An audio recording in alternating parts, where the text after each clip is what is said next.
Nous sommes encore cette nuit dans sa présence. Nous sommes venus répondre présent à l'invitation de notre Père. Comme vous le savez, il dit « Nul n'a abandonné le monde à cause de lui sans qu'il ne gagne à centuple ». À chaque fois que nous sommes dans sa présence, il nous fait du bien.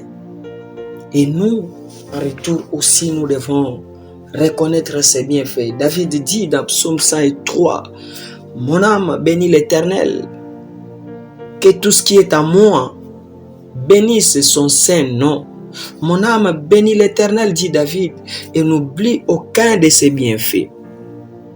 Vous voyez, donc lorsqu'on reconnaît le bienfait de l'Éternel, nous devons bénir ce Dieu-là, nous devons bénir son saint nom, car il est l'unique Dieu qui nous fait du bien, l'unique Dieu qui efface les cicatrices de nos cœurs, l'unique Dieu qui nous fait le pansement, l'unique Dieu qui nous communique une vie que le monde ne nous a pas donnée. 2 Samuel 12, 20 dit, « Alors David se leva de terre, il se lava, soignit et changea de vêtements.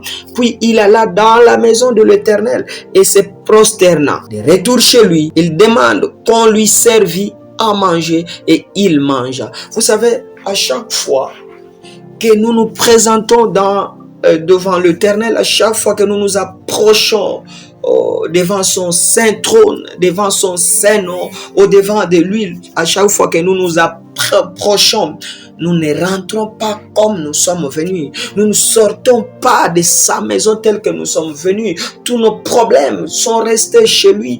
Toutes nos questions qui manquaient de réponses ont trouvé des réponses. Tous nos problèmes ont trouvé des résolutions. Voilà, il est important pour nous de bénir le nom de l'Éternel. Il est important pour nous de ne pas oublier ses bienfaits dans nos vies. Regardez le matin quand tu es sorti, tu étais exposé. Tu étais exposé à des différents dangers, accidents de circulation, la maladie, les problèmes qui pouvaient t'envahir, mais l'Éternel t'a protégé, il t'a gardé, il t'a pris dans ses bras, il a veillé sur toi, il a veillé sur moi, il nous a accordé la vie, il nous a donné la force, il nous a donné les souffles de la vie et il nous a remis à la maison en bonne santé. N'est-ce pas un sujet de bénir son Saint-Nom? N'est-ce pas un sujet d'être reconnaissant? N'est-ce pas un sujet de le bénir? Psaume 150 dit que tous ceux qui respirent louent l'Éternel. Toi, tu respires. Tu es censé louer l'Éternel, ton Dieu. Toi et moi, nous respirons. Nous sommes dans l'obligation de louer l'Éternel. Oui, nous sommes obligés de le louer. Psaume 33, 21 dit, « Car notre cœur met en lui sa joie, car nous avons confiance en son saint nom. » Le nom de l'Éternel, c'est le nom qui nous rassure. Le nom de l'Éternel, c'est le nom qui nous fait du bien. Le nom de l'Éternel, c'est le nom qui nous impacte. Pendant 7 ans, à ces instants, il est 22 heures passées de 12 minutes, tu te lèves pour célébrer le nom de l'Éternel. Oui, c'est Dieu-là que tu bénis, c'est Dieu-là que tu élèves, son nom ne te laissera pas indifférent. Il est le Dieu fidèle, il est le Dieu de ceux qui se lèvent la nuit pour s'approcher de lui, et il est le Dieu qui répond ceux qui sacrifient leur nuit à cause de lui. Toi et moi, nous avons sacrifié notre nuit. Laisse-moi te dire cette nuit que tu ne passeras pas la même nuit qu'avant. Ta nuit sera différente à quiconque. Ta nuit sera différente à tes précédentes nuits. Tu auras un doux sommeil et tu auras un sommeil paisible parce que tu as sacrifié ta nuit à cause de lui. Il est le Dieu qui donne sommeil et il est le Dieu qui se manifeste pendant nos sommeils. Il est le Dieu qui nous parle pendant que nous sommes silencieux. Il est le Dieu qui nous parle pendant que le monde est calme, pendant que rien ne parle, même les oiseaux se reposent, même les oiseaux dorment, mais lui, il se manifeste pour te parler, pour me parler. Voilà cause pour laquelle la nuit tu dois te lever pour célébrer le nom de l'Éternel. La nuit, tu dois te lever pour dire merci à l'Éternel. La nuit, tu dois te lever pour communiquer avec l'Éternel. Psaume 104, 1 dit, mon âme bénit l'Éternel. Éternel, mon Dieu, tu es infiniment grand, tu es revêtu d'éclat et de magnificence, bien-aimé. Nous sommes censés de bénir cet Éternel. Nous sommes censés de glorifier notre Seigneur et notre Dieu. Si nous descendons encore plus loin, si nous allons encore plus loin, dans Psaume 104 et 35, la Bible dit que le pécheur disparaisse de la terre et que le méchant ne soit plus. Mon âme bénit l'Éternel, louez l'Éternel. Tu chasses loin de toi les péchés, tu chasses loin de toi les méchants. Seulement lorsque tu bénis l'Éternel. Laisse-moi te dire cette nuit que pendant que tu es en train de bénir l'Éternel, tous les démons, tous les péchés, tous tes ennemis s'enfuient de toi. Ils prennent distance automatiquement sans que tu le chasses, sans que tu le parles, sans que tu les adresses parole, mais parce que simplement tu loues l'Éternel et ils s'enfuient, ils partent loin de toi et ils te libèrent. Psaume 105, 3 dit, glorifiez-vous de son saint nom, que le cœur de ceux qui cherchent l'Éternel se réjouisse. Toi, tu cherches l'Éternel. Cette nuit, tu t'es donné pour chercher l'Éternel. Cette nuit, tu as sacrifié le temps que tu pouvais te lancer dans des distractions, que tu pouvais te lancer dans ton téléphone, dans ton portable, que tu pouvais te lancer dans, je ne sais pas ce que tu pouvais faire ces instants, mais tu t'es dit, tiens, non, je m'approche devant l'Éternel, je vais parler à l'Éternel. Glorifiez-vous de son nom, que le cœur de ceux qui cherchent l'Éternel se réjouisse. Ton cœur mérite réjouissance parce qu'il a cherché l'Éternel et cet Éternel-là s'est manifesté. Cet Éternel-là nous a communiqué sa vie ce soir. Psaume 145, 21 dit que ma bouche publie la louange de l'Éternel et que toute chair bénisse son saint nom à toujours et à perpétuité. Et Psaume 146, 1 dit, louez l'Éternel mon âme, loue l'Éternel. Ézéchiel 36, 21 dit, et j'ai voulu sauver l'honneur de mon saint nom que profaner la maison d'Israël parmi les nations où elle est allée.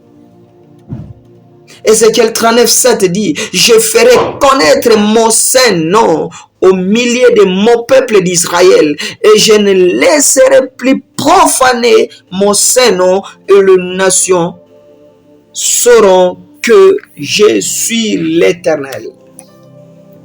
L'Éternel est au milieu de nous. L'Éternel est notre Dieu. L'Éternel est notre Seigneur. Il est amour, il est fidèle à sa parole. Il est amour et il est fidèle à son peuple. Il nous aime plus que quiconque. Il nous aime plus que nos parents. Il nous aime plus que nos familles, plus que nos amis. Il nous aime. Voilà pourquoi il mérite nos cris de joie. Il mérite nos mots. Il mérite notre disponibilité. Il mérite nos sacrifices. Voilà pourquoi cette nuit, tu vas bénir l'Éternel. Cette nuit, tu vas glorifier le nom de l'Éternel. Cette nuit, tu vas bénir le nom de l'Éternel. Pendant que tu bénis le nom de l'Éternel, la vie de péché s'enfuit. La vie de méchants, les méchants qui t'entouraient, les méchants qui se liguaient contre toi, contre moi, cette nuit, prennent fuite parce que la parole de Dieu s'accomplit toujours. La parole de Dieu est notre assurance. La parole de Dieu est notre sacrifice. Et voilà, nous allons bénir le nom de l'Éternel. Nous allons célébrer son saint nom. Daniel 2, 20 dit, Daniel prit la parole et dit, béni soit le nom de Dieu. D'éternité en éternité, à lui appartiennent la sagesse et la force. À notre Dieu appartient la sagesse et la force. Voilà pourquoi nous sommes dans la joie cette nuit. Nous sommes dans sa présence pour le bénir, pour le célébrer. Nous sommes dans sa présence pour glorifier son saint nom. Nous sommes dans sa présence pour bénir son saint nom. Voilà pourquoi tu vas élever ta voix. Tu vas glorifier l'Éternel partout là où tu es, là où tu te tiens, tu vas célébrer le nom de l'Éternel, tu vas les bénir, tu vas reconnaître ses bienfaits, tu vas reconnaître son amour, tu vas reconnaître sa fidélité. N'oublie aucun de ses bienfaits. Imagine toute la journée, tu as parcouru la ville, il t'a protégé, il t'a gardé, il t'a épargné de tout mal, il t'a épargné de tout piège de l'ennemi, il t'a épargné de tout ce que l'ennemi avait prévu contre toi, de tout ce que tes adversaires ont dit contre toi. Lui, par son amour et par sa bonté, il t'a gardé, il t'a protégé. Voilà pourquoi tu vas élever son nom, tu vas élever ta voix pour reconnaître les bienfaits de l'Éternel. Psaume 111, 1 dit, louez l'Éternel, je louerai l'Éternel de tout mon cœur, dans la réunion des hommes, droit et dans l'assemblée. Psaume 47, 7 dit, car Dieu est roi de toute la terre. Chantez un cantique. Psaume 57, 7, 11 dit, mon cœur est affermi. Oh Dieu, mon cœur est affermi. Je chanterai, je ferai retentir mes instruments. À cause de toi, Éternel, je ferai retentir mes instruments pour ta gloire, Seigneur. Psaume 104, 1 dit, mon âme bénit l'Éternel, Éternel, mon Dieu, tu es infiniment grand, tu es revêtu d'éclat et de magnificence. Tu mérites nos cœurs, Seigneur, tu mérites nos sacrifices et nous te bénissons, Seigneur, parce que tu as pardonné nos offenses. Nous te bénissons, Seigneur, parce que tu nous as pardonné de nos péchés. Nous te bénissons, Seigneur, parce que tu nous as lavés et tu nous as couverts par le sang du Christ. Nous te bénissons, Seigneur, parce que tu nous as protégés toute la journée. Nous te bénissons, Seigneur, parce que tu as commencé la semaine avec nous et tu vas l'achever avec nous. Nous te bénissons, Seigneur, parce que tu as planifié déjà nos heures, tu as planifié nos minutes et tu veilles sur chacune de nos secondes de vie. Tu nous gardes, tu nous rassures la sécurité céleste. Tu as ordonné à Michael avec toute son armée de nous protéger et nous te bénissons, Seigneur. Nous te bénissons, ô Éternel Dieu des armées, parce que tu nous as donné de l'eau à boire, tu nous as donné soif d'eau, tu nous as donné à manger, tu nous as donné appétit, tu nous as vêtis, tu nous as gardés, ô Éternel, nous te bénissons. Merci Seigneur pour la santé, merci Seigneur pour la paix. Dans le manque, Seigneur, tu restes Dieu, Seigneur. Dans l'abondance, tu restes Dieu. Dans la sécheresse, tu restes Dieu. Dans la famine, tu restes Dieu, Seigneur. Nous ne te bénissons pas, ô Éternel, seulement parce que tu nous dotes de matériel avec lequel vivre sur la terre. Mais nous te bénissons, ô Éternel, parce que tu es Dieu depuis l'éternité. Tu nous as aimés avant que le monde ne nous connaisse. Tu nous as aimés avant que nos familles nous accueille. Tu nous as aimés, Seigneur, avant que tu nous répartisses dans nos familles. Tu nous as aimés, Seigneur, avant que tu nous accordes à nos parents. Tu nous as aimés, Seigneur, avant que la RDC nous hérite. Tu nous as aimés, Seigneur, avant que nous devenions ce que nous sommes. Voilà pourquoi nous sommes dans la joie cette nuit de te bénir et de te célébrer. Nous sommes dans la joie cette nuit de te glorifier. Nous sommes dans la joie cette nuit de participer à cette réunion dont toi-même tu y tiens. Nous sommes dans la joie, Seigneur, de te bénir comme David l'a fait dans Psaume 103. Et il dit, mon âme bénit l'Éternel, que tout ce qui est en moi bénisse son saint nom, Seigneur. Mes bras te bénissent, ma tête te célèbre, mes yeux te voient et te glorifient, ma bouche te bénit, Seigneur. Tout ce qui est attaché à mon corps te bénit et reconnaît tes bienfaits, Seigneur. Tu nous as impacté de ta vie. Tu nous as adoptés. Ton sang coule dans nos veines, ô Éternel. Ta marque nous a incarnés, Seigneur. Que faire donc? Je prierai par l'esprit, mais je prierai aussi avec l'intelligence. Je chanterai par l'esprit, mais je chanterai aussi avec l'intelligence. Seigneur, je te célèbre cette nuit. Je te bénis, ô Éternel Dieu de la Bible. Je te glorifie parce que tu ne cesses de nous faire du bien. Psaume 99, 3 dit qu'on célèbre ton nom grand et redoutable. Il est saint. Oui, tu es saint éternel. Ésaïe 6, 3 dit Ils crient l'un à l'autre et disaient: Saint, Saint, Saint est l'Éternel des armées. Toute la terre est pleine de sa gloire. Apocalypse 4, 8 dit: les 4 êtres vivants ont chacun 6 ailes et ils sont remplis de yeux tout autour et au-dedans. Ils ne cessent de dire jour et nuit: Saint, Saint, Saint est le Seigneur Dieu, le Tout-Puissant, qui était, qui est et qui vient. Nul n'est comme toi, Seigneur. Nul n'est comparable à toi. Nul ne peut t'égaler, Seigneur. Nul ne peut mériter la gloire comme toi. Et cette nuit, dans ta présence, nous venons reconnaître ton amour et ta fidélité. Merci, éternel Dieu des armées. Merci, reçois l'honneur et reçois la gloire. Oui, bien-aimé, cette nuit, mardi 15 juin 2021, nous sommes dans Ecclésiaste 12.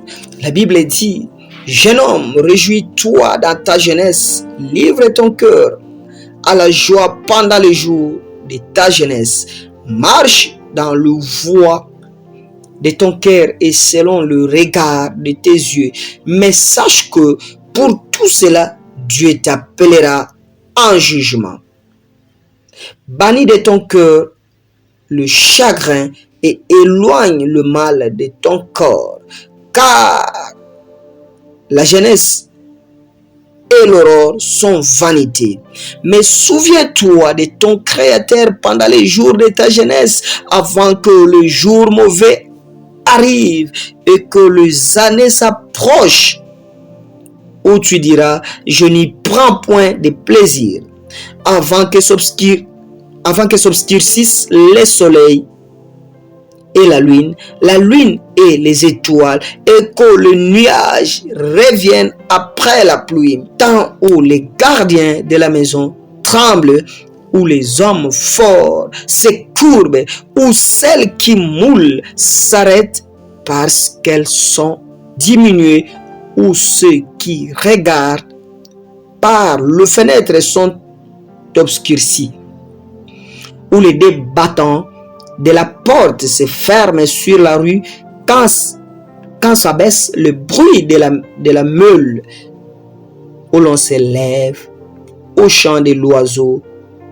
où s'affaiblissent toutes les filles du champ, où l'on redoute ce qui est élevé, où l'on a de terreur en chemin, où l'andrier fleurit, où la sauterelle devient passante et où la capre n'a plus d'effet, car l'homme s'en va vers sa demeure éternelle et le pleureur parcourt les rues, avant que le cordon d'argent se détache, que la vase d'or se brise, que les seaux se rompent sur la source et que la roue se casse sur la citerne, avant que la poussière retourne à la terre comme elle y était et que l'esprit retourne à Dieu qui l'a donné.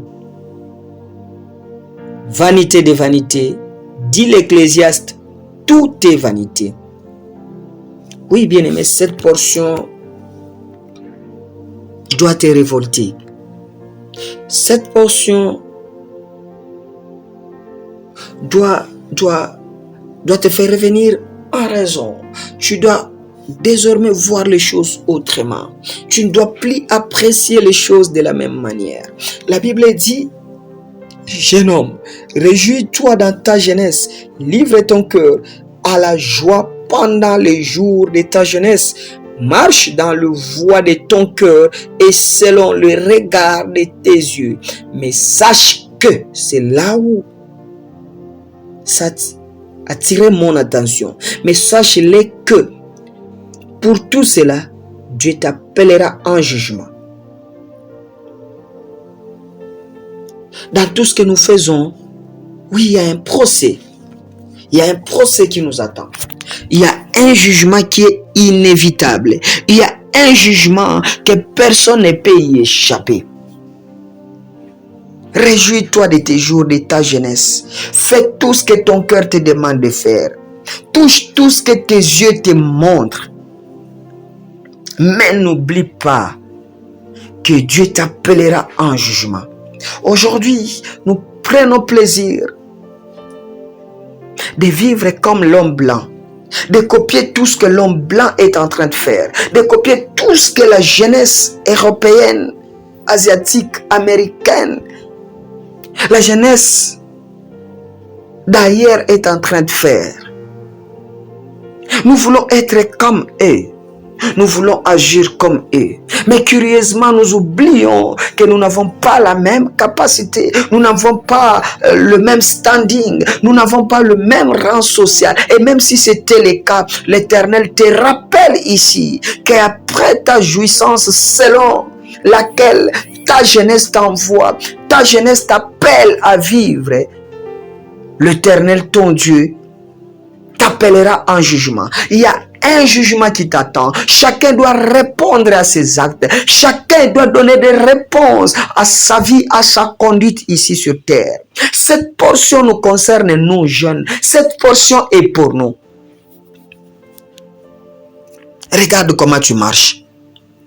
As-tu dans la grande porte où tout le monde y entre, où tout le monde fait tout comme tout le monde, où tout le monde agit comme tout le monde, où tout le monde parle comme tout le monde, où tout le monde maltraite comme tout le monde, où tout le monde est dans la médisance comme tout le monde, où tout le monde est hypocrite comme tout le monde, où tout le monde envie comme tout le monde, ou bien tu es dans la porte étroite, la porte par laquelle tout le monde ne doit pas entrer. La porte par laquelle n'importe qui ne doit pas entrer. Cette exhortation me révolte. Et je pense que c'est la même chose pour toi. Non, à un moment donné, on doit s'arrêter. À un moment donné, on doit même examiner notre environnement. À un moment donné, on doit examiner qui est avec nous, qui m'accompagne. J'ai quelle destinée, j'ai quelle promesse de Dieu à moi. Je suis jeune, mais je ne suis pas comme tout autre jeune. Je suis jeune, mais je ne dois pas vivre comme tout autre jeune. Je suis jeune. Je ne dois pas faire tout ce que les jeunes font. Je suis jeune parce qu'il y a un Dieu qui a permis que je sois jeune aujourd'hui. Parce qu'il y a un Dieu qui m'a créé, qui ne veut pas que mon esprit plaire sur la rue. Il me révèle des choses. Il me parle de ces choses. Il me rappelle de ces choses. Afin que lorsque mon corps restera sur terre, que mon esprit regagne Dieu qui a mis cet esprit en moi. Pour en arriver, je dois examiner ma vie. Je dois moi-même être le commissaire au compte de mes actes. En tant que jeune, je ne dois pas tout faire. La Bible dit, tout est permis, mais tout n'est pas utile. Sors de cet environnement qui t'amène dans une vie communautaire, une vie de la grande porte. Retire-toi de ces amis qui ne t'aident pas d'accroître ton intimité avec Dieu. Retire-toi de ces amis qui ont peu de temps pour prier, mais toute la journée, tout le temps, pour parler des hommes, pour parler des femmes, pour rester dans des bars, pour rester dans des restaurants, pour rester dans des endroits qui n'ont pas de dénomination. Mais plutôt, prends conscience et comprends que après ta jeunesse, Dieu t'appellera plutôt, excusez-moi, en jugement. Et le jugement de Dieu n'est pas comme le jugement de l'homme. La justice de Dieu est elle-même justice. Elle est juste. Chacun doit répondre à ses actes. Voilà pourquoi, pendant que j'étais en train de lire cette portion, pendant que j'étais en train de méditer cette parole, je dis, waouh, Dieu m'aime.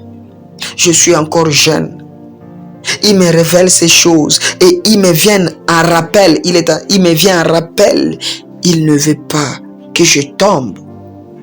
Il ne veut pas que je perde le vrai sens de ma jeunesse. mais plutôt il veut que je vis selon l'esprit de Philippiens 4, verset 4, qui dit: réjouissez-vous toujours dans le Seigneur, qu'il est beau de passer le temps dans le Seigneur, qu'il est beau de prendre plaisir dans le Seigneur, qu'il est beau de prendre plaisir devant l'Éternel. Voilà pourquoi ce soir, je t'appelle à une vie autre que celle d'hier.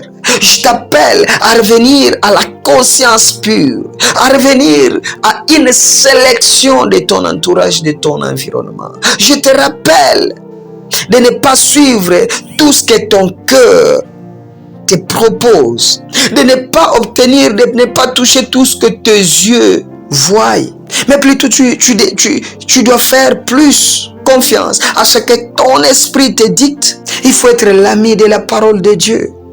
Dieu nous a instruits à travers sa parole. Il continue à nous instruire à travers sa parole. L'unique façon, l'unique manière de donner croissance à ton intimité avec Dieu, c'est de lire sa parole. L'unique façon de quitter les faux amis, c'est de lire la parole de Dieu. L'unique façon de sortir d'un environnement qui t'étouffe, c'est de lire la parole de Dieu. Car la parole de Dieu est comme une très grande forêt dans laquelle s'y trouve toute espèce d'animal. Lorsque tu entres dans la forêt, toute espèce d'animal est là. Tous les animaux sont là. Et lorsque tu y entres, même si tu ne croises pas les lions, tu ne manqueras pas de croiser une souris. Tu ne manqueras pas de croiser un serpent. Tu ne manqueras pas de croiser ne fût-ce que le tout petit animal, ne fût-ce que le tout petit là. Tu ne manqueras pas. Tu ne sortiras pas tel que tu étais entré. C'est de la même manière avec la parole de Dieu. Lorsque tu la goûtes, tu la lis régulièrement, tu ne manqueras pas d'encaisser quelque chose. Tu ne manqueras pas de comprendre quelque chose.